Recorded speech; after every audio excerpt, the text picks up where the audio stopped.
have a world in which the inequalities are becoming larger and larger, and we still have very large numbers of people, maybe half the people of the world, who do not have their basic human rights fulfilled.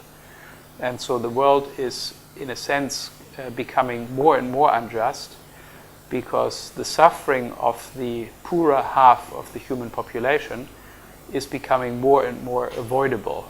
It is today very avoidable to have so many people who are too poor to have enough to eat, to have clean water, sanitation, education, healthcare, and so on. All of that is missing for maybe 50% of the world's population.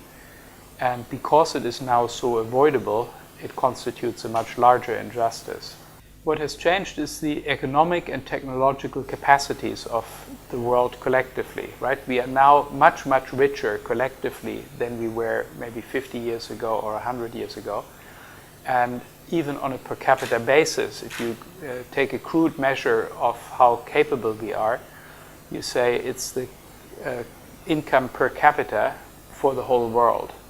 And the income per capita for the whole world today is about $10,000 per person.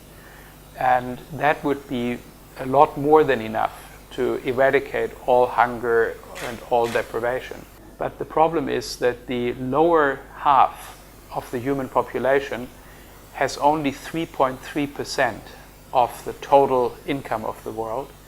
And that is not enough to meet their basic needs. If they had 5% or 5.5%, that would be enough. And the rich half would still have 95% or 94.5% left, right?